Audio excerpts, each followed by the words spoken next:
Bonjour, je suis vraiment ravie de vous retrouver pour cette vidéo aujourd'hui. C'est une vidéo qui peut être un peu la suite de la vidéo que j'avais fait il y a quelques temps sur la frustration, où j'avais expliqué à quel point la frustration, c'était l'opportunité de se rapprocher encore davantage de soi-même, et notamment de ses désirs, de ce que l'on veut, on pourrait dire de ses vouloirs, et d'accueillir tout ça, de prendre conscience d'un certain nombre de choses, de se confronter à son impuissance également.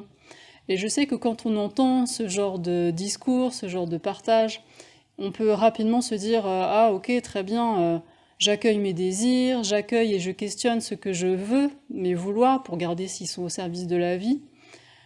Mais quand je suis dans le cadre d'une relation concrètement, quand je suis dans le cadre d'une relation et que j'aspire à vivre des choses avec quelqu'un, j'aimerais tellement que cette personne fasse quelque chose ou dise quelque chose ou ne fasse plus quelque chose ou arrête de dire quelque chose ou ne plus vivre certaines expériences avec certaines personnes parce que ça me dérange, ça ne me convient pas et je suis pas en accord avec ça, et que ça se passe pas comme je le désirerais ou comme je le voudrais, bah, concrètement je fais comment?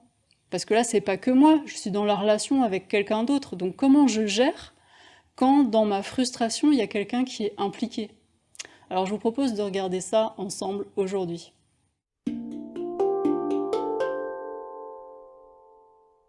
Je suis Karine Lépouchard, je suis thérapeute énergéticienne et enseignante indépendante.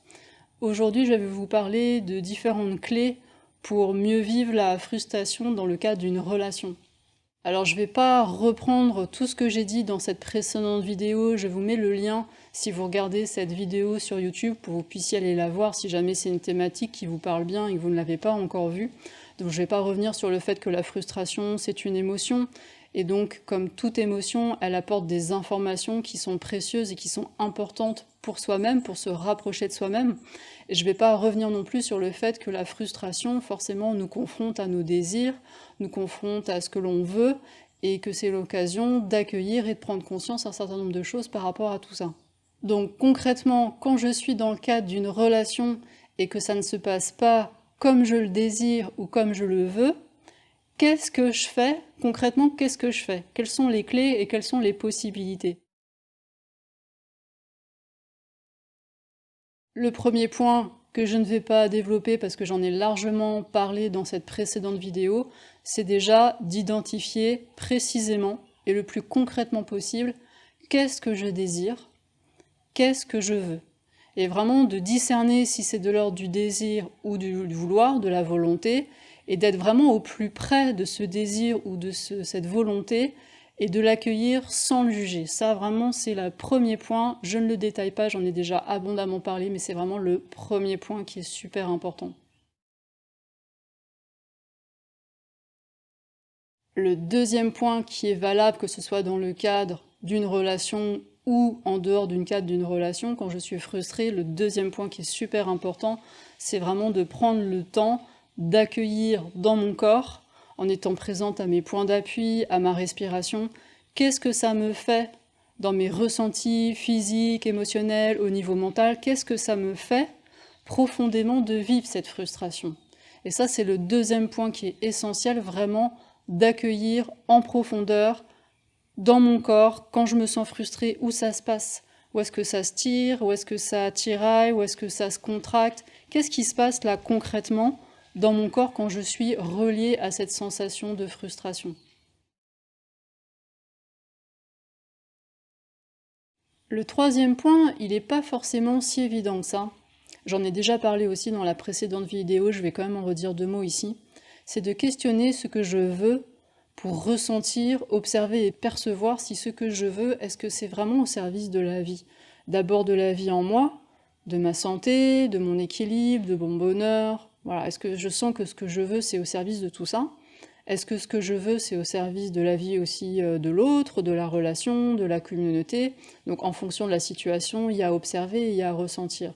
Et ça ne se joue pas dans les croyances, ça joue vraiment dans le ressenti. C'est-à-dire, est-ce que quand je suis connectée à ce que je veux et éventuellement à mon désir, est-ce que je sens que ça ouvre, que c'est léger, que ça pétille, que c'est plein de vie, que c'est vraiment quelque chose qui est détendu, qui est vraiment paisible et qui est joyeux?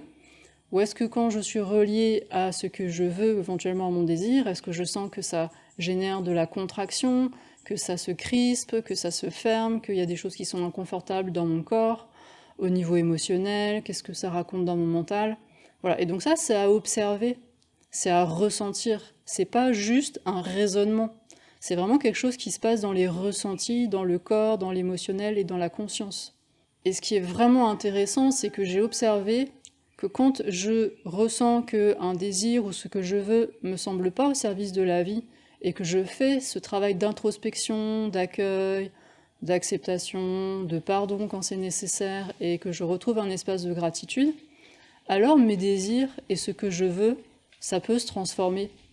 Un désir et un vouloir, c'est pas quelque chose de fixe. Le psychisme, tout est en mouvement. Et quand je fais ce travail de guérison intérieure, que je vais tirer les ficelles dans ma structure psychique de ce qui a généré ce désir, de ce qui a généré ce vouloir par rapport à, voilà, à ce que je souhaiterais vivre comme expérience et que je n'ai pas et qui me fait ressentir de la frustration, mais quand je fais ce travail de guérison intérieure, ces désirs, ces vouloirs se transforment. Et c'est une des manières justement de sortir de la frustration, c'est d'aller changer dans sa structure psychique, d'aller guérir ce qui a généré ces désirs qui ne sont pas forcément au service de la vie, ou ce qui a généré ces vouloirs qui ne le sont pas non plus. Et quand je transforme ma structure psychique en lien avec ces désirs et ces vouloirs, alors tout ça, ça se transforme et ça peut s'harmoniser.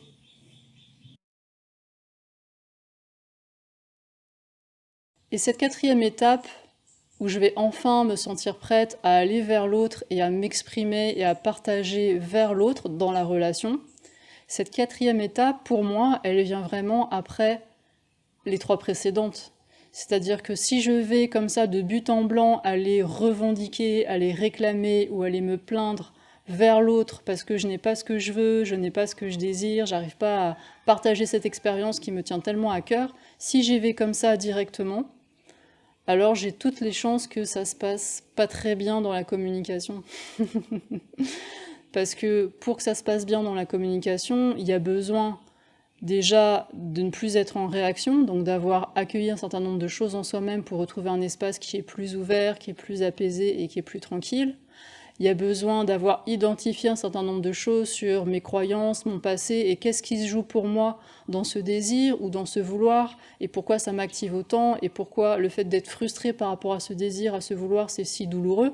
Et donc là, il y a des choses à discerner pour soi, il y a des responsabilités à reprendre. Si je suis juste dans la revendication et dans la réclamation, j'accuse l'autre. Mais moi, où elle est ma responsabilité dans ce que je suis en train de vivre dans cette relation avec l'autre? Parce que pour moi, dans une relation, on est toujours deux, évidemment. C'est pas à l'autre de me donner ce que je veux comme ça, sans arrêt. Moi, j'ai ma responsabilité dans ce que je co-crée avec l'autre. Donc pour moi, pour que la relation et pour que la communication soit équilibrée, soit ouverte et soit la plus harmonieuse possible, cela requiert que chacun des deux ait le plus de discernement possible sur qu'est-ce qui se joue pour moi à travers cette expérience que je suis en train de partager avec l'autre, et que je sois vraiment, quand je communique avec l'autre, dans moi-même.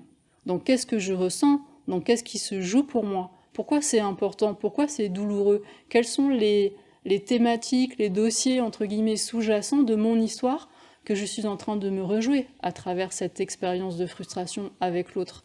Et si je vais communiquer à partir de là, dans ma responsabilité, dans ma sensibilité, dans ma vulnérabilité, alors je vais porter une énergie qui va être complètement différente, qui a des chances de toucher effectivement l'autre, de rencontrer l'autre, et là il y a une vraie communication de cœur à cœur qui va pouvoir se tisser avec l'autre. Et de toutes les manières, je trouve qu'il y a vraiment quelque chose qui est hyper intéressant à observer pour soi, dans son système de croyance, dans le cadre d'une relation. C'est quand je ne vis pas ce que je désire et ce que je veux avec l'autre, comment est-ce que je le vis en général ? Est-ce que j'ai tendance à croire que l'autre est censé faire certaines choses, censé dire quelque chose, ou qu'au contraire, il y a des choses qui ne se disent pas ou qui ne se font pas? Et comment est-ce que je me sens et comment je me comporte et qu'est-ce que j'exprime quand l'autre sort de ce cadre que j'ai, moi, dans mes repères? Parce qu'il y a tout ce qui me paraît évident avec mes croyances, et puis il y a ce qui se vit dans la relation. Et je ne sais pas si vous avez remarqué comme souvent ça commence à se gâter quand les deux sont pas trop en adéquation, quand l'autre ne fait plus ce que j'attends ou commence à faire des choses qui pour moi ne sont pas possibles et ne sont pas permises. Et là, ça commence à Ça commence à bosser en fait. Quand je sens que je suis prête, que j'ai discerné un certain nombre de choses par rapport à ce que je vis, par rapport à ce que je ressens là dans cette expérience de frustration, que je suis prête vraiment à prendre mes responsabilités, à voir ce qui se joue pour moi là dans cette expérience et à l'exprimer vraiment avec sincérité et même à partager à partir de mon espace de vulnérabilité et d'entendre ce que l'autre aussi aura à me dire, alors là, il est temps de communiquer avec l'autre. Et alors, communiquer avec l'autre, il y a vraiment une clé qui est super importante, c'est d'être le plus clair et le plus explicite possible. Parce qu'il y a tellement de choses dans l'implicite qui nous paraissent évidentes, qu'on omet de dire, et en fait, ici, il y a vraiment quelque chose, moi, que j'ai bien observé, c'est qu'il n'y a rien qui est évident. En fait, l'évidence, cela n'existe pas. Donc il vaut mieux être le plus explicite et le plus clair possible, quitte à dire, écoute, j'ai juste envie de te dire ça, peut-être ça va te paraître idiot ou évident, mais je préfère quand même te le dire juste au cas où, et puis bah, si c'est évident, tant mieux. Vaut mieux dire quelque chose en prenant ces précautions-là, et le dire, plutôt que de se dire, non mais ça c'est bon, il doit savoir, ou elle doit... C'est évident ça, non? Mais en fait non, pas toujours. Donc il vaut mieux dire un truc pour rien, que d'omettre de dire un truc qui, pour nous, est tellement évident, et en général c'est tellement important, et l'autre, en fait, il n'avait pas percuté, il n'avait pas vu, il n'avait pas ressenti, et le jour où on lui donne la clé, il est bien content. Donc je vais vous donner quelques étapes, quelques pistes, quelques clés qui, moi, me paraissent favoriser une communication harmonieuse, sincère, authentique et de cœur à cœur avec éventuellement une personne. Ça peut être son conjoint, mais ça peut être n'importe quelle personne, ça peut être un ami, ça peut être une relation professionnelle. C'est vraiment à vous d'adapter et de ressentir en fonction du type de relation comment vous allez utiliser ou pas ces différentes clés. Moi, je vous les donne et vous voyez comment vous pouvez les utiliser et si ça vous parle. À mon sens, la première chose, c'est de s'assurer de la disponibilité de la personne et de son ouverture. Parce que parfois, on arrive comme ça, le cœur grand ouvert, et puis l'autre, en face, il n'est pas prêt. C'est pas le moment pour lui. Donc la première chose que moi, dont je m'assure, c'est de vérifier que est-ce que ce temps de partage et de communication authentique et de cœur à cœur, est-ce que c'est le bon moment pour les deux personnes, en fait? Et ça peut se demander de manière complètement explicite. On peut très bien dire à la personne, voilà, j'ai vraiment quelque chose qui me tient à cœur, que j'ai envie de partager avec toi. J'ai vraiment envie qu'on prenne un temps pour discuter, voilà, sérieusement, profondément, à vous de trouver vos propres mots avec la personne. Est-ce que c'est le bon moment pour toi? Est-ce que tu veux qu'on se cale un moment un peu plus tard, éventuellement? Et on laisse ouvert. Et on laisse de l'espace à la personne pour dire, ah bah oui, bien sûr, je suis dispo, qu'est-ce qui se passe? Ou dire, ah bah non, là vraiment, c'est pas du tout le moment, et à ce moment-là, on se décide d'un moment où ce sera le moment. Et l'idée, ça va être de caler un moment avec la personne où ce sera le bon moment pour les deux, où il y aura de la disponibilité, où il y aura de l'ouverture, où il y aura de la tranquillité, et un temps suffisant pour vraiment aller au fond des choses. À mon sens, il y a quelque chose qui va être important aussi, c'est de préciser et d'expliciter auprès de la personne avec laquelle on veut parler, de quoi on veut parler évidemment, et dans quel état d'esprit on s'avance vers elle, dans quel état d'esprit on va partager et on va s'exprimer auprès d'elle. Parce que si, surtout, la personne n'a pas l'habitude de ce genre d'échange comme ça, dans la sincérité, dans le cœur à cœur, qui va un peu en profondeur, peut-être ça va la surprendre, peut-être ça peut l'effrayer.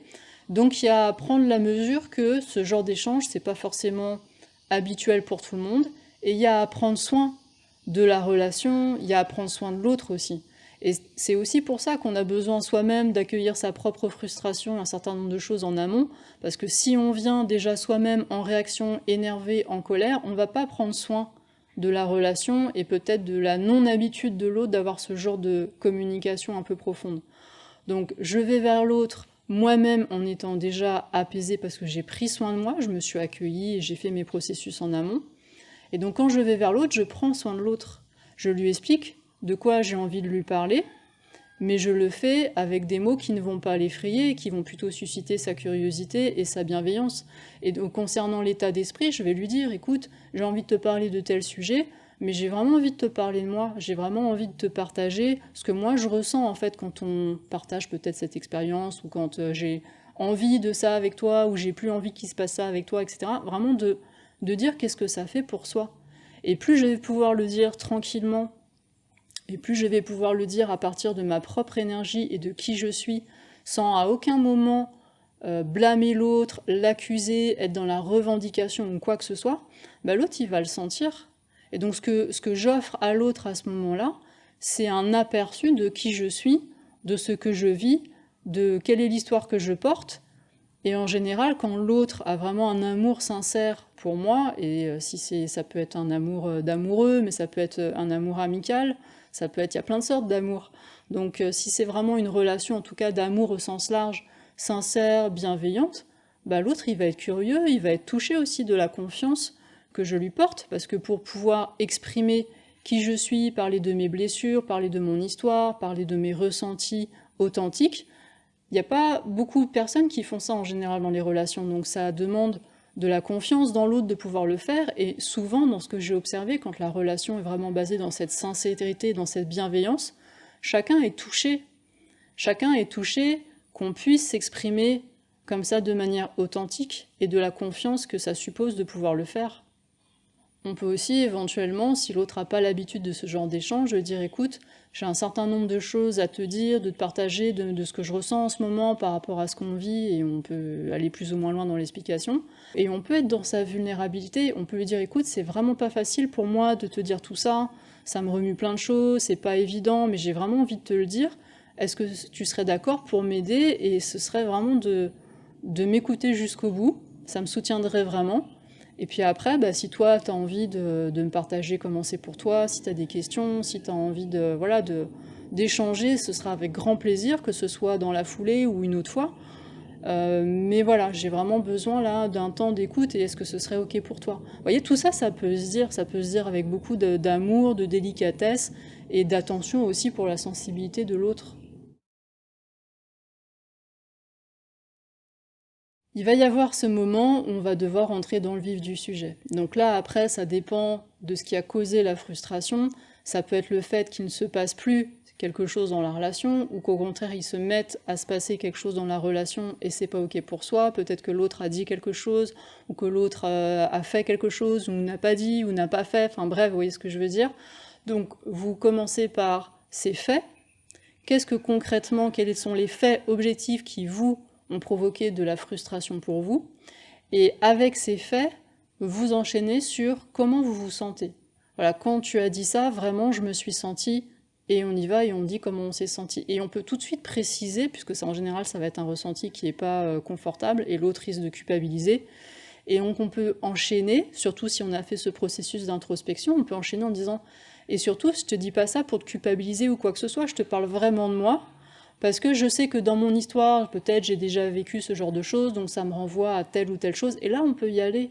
Là, on peut parler de son histoire. Et l'autre, il est en train de découvrir peut-être tout un pan de nos mémoires, de nos expériences, des choses qui nous ont blessés par le passé, et voir que ce que l'on a vécu là avec lui dans le passé proche, dans la relation, ça fait que réveiller des choses qui existent déjà.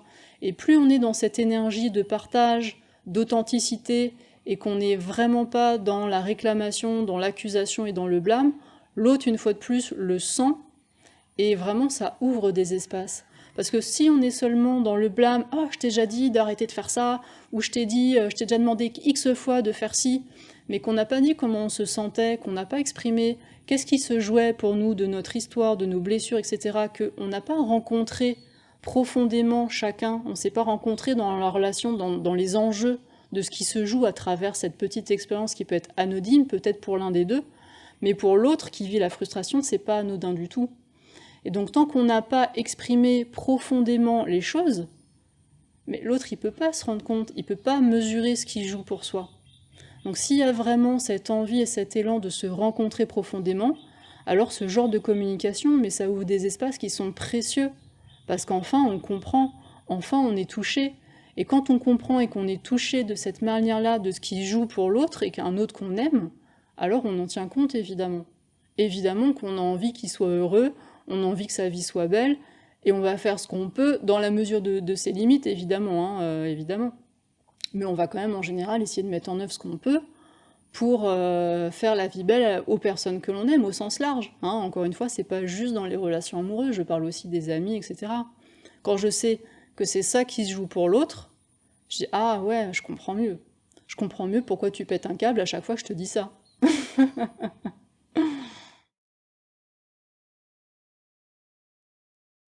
Une fois que l'on a exprimé à partir des faits objectifs comment on se sent, ce qui jouait pour soi, qu'on a voilà, partagé avec le degré d'intimité, de profondeur, ce que l'on souhaitait partager avec l'autre, alors il est temps, après, éventuellement, en fonction de la situation, si ça s'y prête, il peut être temps de formuler une demande. Une demande qui est la plus précise et la plus explicite possible. Et je rappelle qu'une demande, c'est pas un ordre. Et ça, d'ailleurs, on peut même l'expliciter auprès de la personne, surtout si elle n'a pas l'habitude de ce genre d'échange. On peut dire, écoute, voilà, moi vraiment, ce qui me ferait super plaisir, c'est que tu fasses ci, ou qu'on fasse ça ensemble, ou que tu cesses de dire tel genre de choses, ou que tu pouvais arrêter de faire telle chose. Voilà, après, c'est en fonction de la situation. Et on précise que c'est vraiment ce qui me ferait le plus plaisir, et ça serait vraiment précieux pour moi. Mais une fois de plus, tu es libre. T'as le droit de pas faire, ou de continuer à faire, ou tu peux très bien ne pas tenir compte de ce que je suis en train de te demander, ou tu peux prendre le temps d'y réfléchir et tu verras plus tard et tu me diras plus tard. Enfin, vous voyez, il y a plein de manières de prendre soin de la relation et de l'autre dans sa demande pour que l'autre se sente le plus libre possible, le plus respecté possible. Et plus l'autre va se sentir libre et respecté, mais de manière authentique, hein, pas pour de la manipulation, pour augmenter le chance que ça réussisse, hein, mais plus chacun se sent libre, se sent autonome, se sent respecté dans la relation, et il y a du temps pour intégrer ce qui a été dit, pour ressentir, voilà, si c'est juste et ce qu'il a envie de faire, et ce qu'il a envie d'en faire, bah, plus la relation est joyeuse, plus la relation respire, plus la relation est vivante, et en général, plus chacun est heureux dans la relation.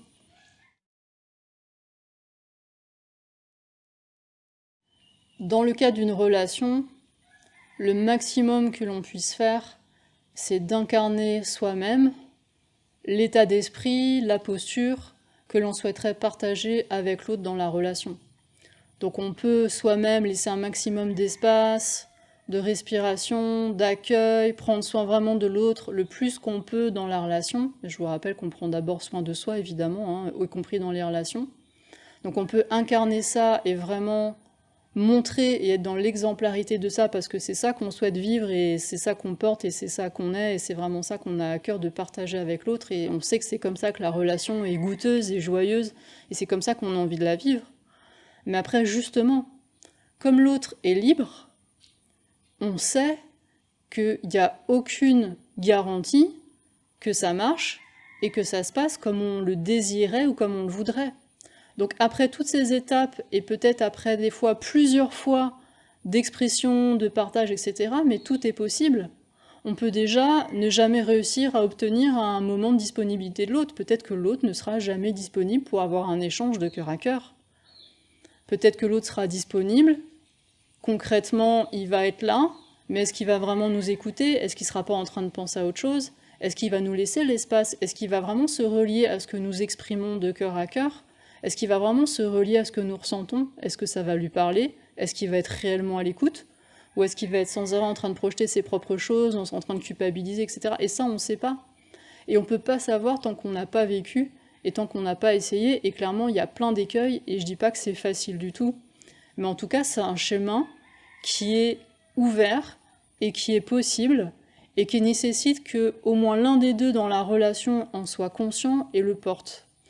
Si un des deux dans la relation est conscient de ça et porte ça, et si les deux ont vraiment cette ouverture et cette envie sincère de se rencontrer vraiment dans l'authenticité de quelque chose de profond et de vrai, alors il y a des chances que la relation ne fasse que s'embellir, respirer de mieux en mieux et soit de plus en plus vivante.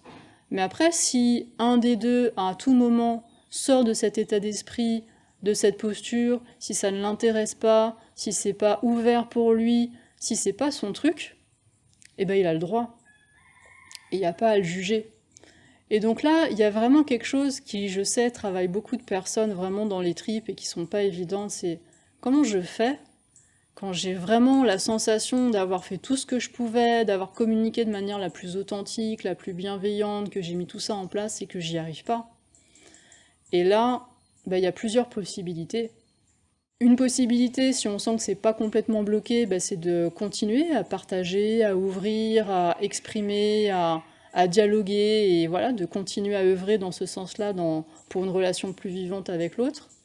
Une autre possibilité, bah, c'est de demander de l'aide, hein. Il y a des thérapeutes qui sont spécialisés dans l'accompagnement des couples, hein, quand là on parle d'une relation de couple, ou ça peut être aussi avec une relation, mais en général quand on est dans ce genre de confrontation, là on parle de relation de couple. Donc il y a des thérapeutes qui accompagnent ce genre de choses.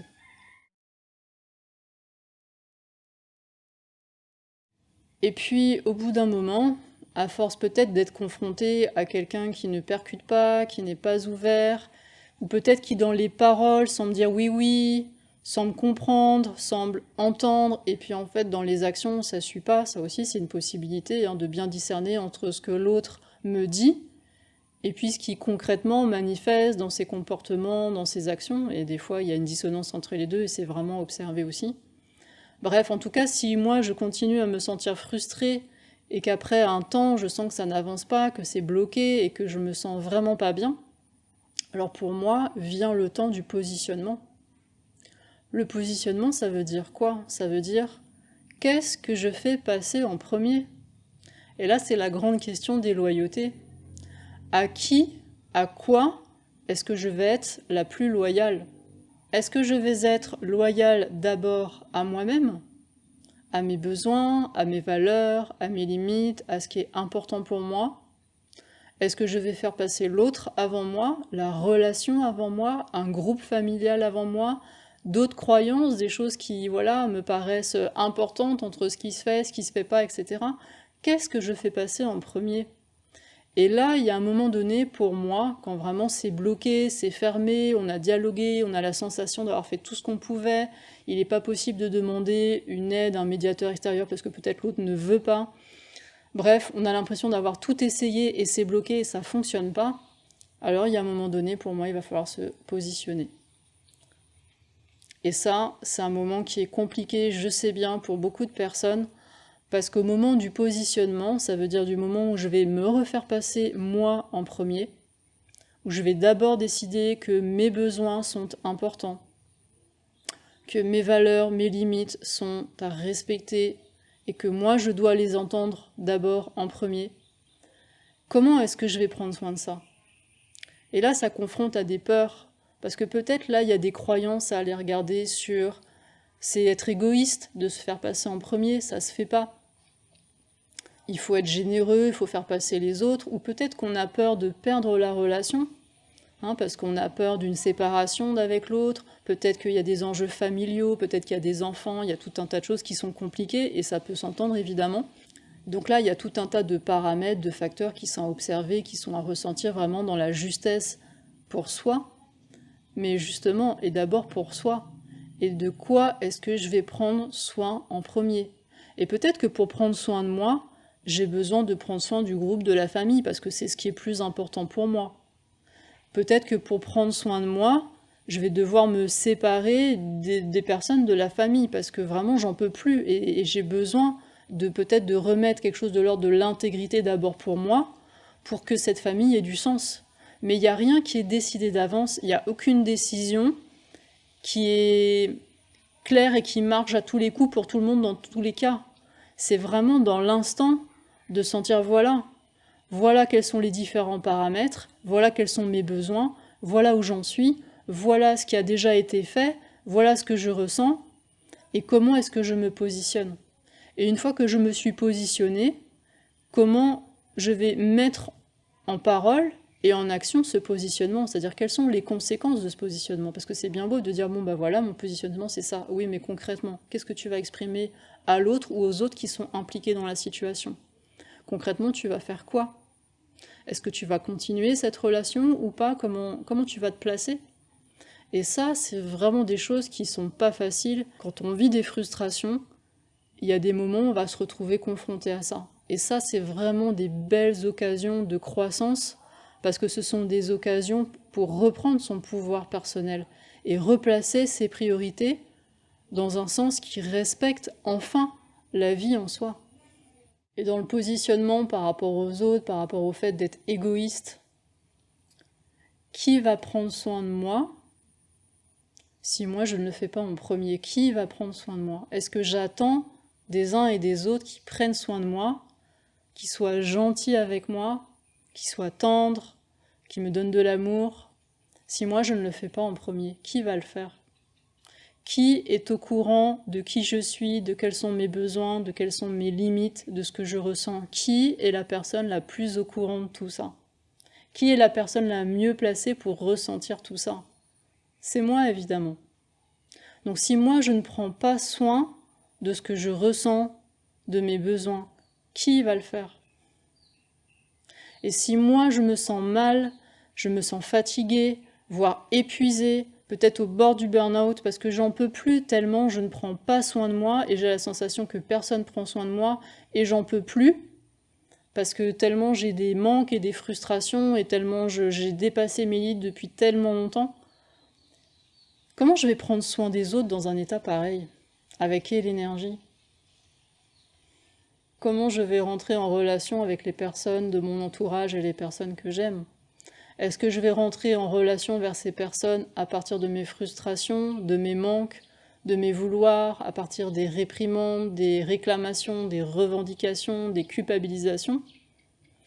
Ou est-ce que je vais rentrer en relation à partir d'un espace plus ouvert, plus serein, plus tranquille, où l'autre a aussi sa place et peut être aussi entendu dans ses propres limites et dans sa propre histoire?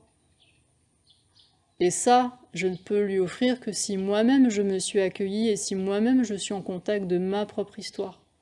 Comment je peux offrir un espace d'écoute et d'accueil à l'autre si je ne me l'offre pas à moi-même? Et donc oui, il y a peut-être un moment où je vais me confronter à la fin d'une relation.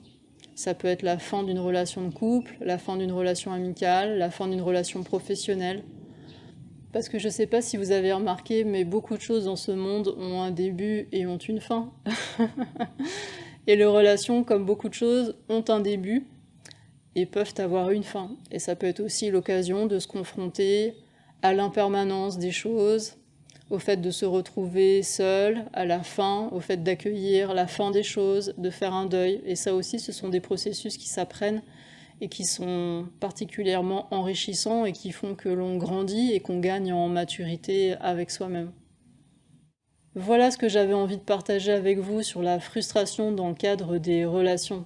Je vous laisse méditer, ressentir, ça remue beaucoup de choses ce genre de thématique, donc voilà, je vous laisse ressentir comment c'est pour vous et n'hésitez pas à le partager dans les commentaires si vous avez de l'élan pour ça. Si vous connaissez des personnes que ce contenu pourrait soutenir, pourrait enrichir, pourrait inspirer, n'hésitez pas à partager cette vidéo auprès d'elles.